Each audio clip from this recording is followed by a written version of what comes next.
આજના મનગમતા મનોરંજન સમાચાર હું કોમેડી એક્ટર ગફુરભાઈ વાંચી રહ્યો છું। 1 કિલો મોરસ ને 2 કિલો ગોળની જે ચોરી થઈ હતી એ આરોપી 4 મકોડા જેલ તોડીને ભાગી ગયા છે।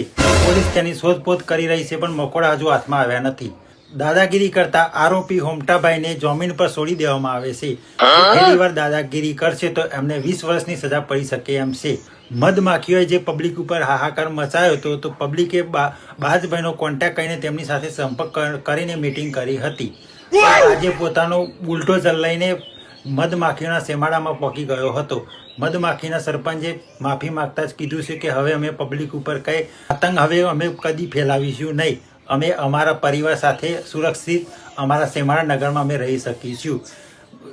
દોડની હરીફાઈમાં જે કાચબાભાઈ ગોલ્ડ મેડલ જીત્યું હતું તેમના બંગલામાંથી ગોલ્ડ મેડલની ચોરી થઈ ગઈ છે।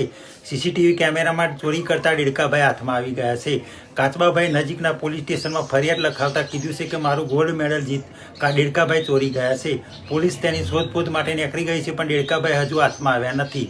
પોલીસે જાણ કરતાં જણાવ્યું છે કે જો કોઈને આ ડેડકાભાઈ મળે તો નજીકના પોલીસ સ્ટેશનમાં જાણ કરવા માટે વિનંતી છે। તેનો મોબાઈલ નંબર છે 9992 કિલો 54।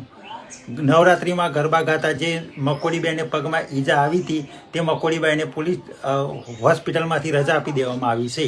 હવે મકોડીબાઈને નિર્ણય લઈ લીધો છે કે હવે હું આવતી વખતે સાલના ગરબા ટાયરાવાળા ચંપલ પહેરીને ગરબા ગાઈ શકીશ એમ છે। ટાંસરને સિગરેટ પીતા જે ઉંદેડાભાઈ પકડાઈ ગયા હતા તેમના પપ્પાએ ઢોર મારીને એમને ખીલે બાંધી દીધા છે। હવે ઉંદરભાઈ કઈ ઘર છોડીને બહાર નીકળ્યા એમ નથી। ઈડીબાઈના લગ્નમાં કાચંડાભાઈને હોમટાભાઈએ ડીજેના કોમ્પિટિશનમાં મન મૂકીને નાચ્યા હતા। મકોડાભાઈએ તેમની પૈસાનો વરસાદ કર્યો હતો। આ રમતગમતના સમાચાર અમારા કેવા લાગે તો કોમેન્ટ કરવાનું ભૂલતા નહીં, અને અમારા કોમેડી વિડીયો જોવા માટે અમારી યુટ્યુબ ચેનલ છે જય ઓફિશિયલ ઓબો હોટલ 6419 અને બીજી ચેનલ છે જય ગ્રુપ ઓબો હોટલ।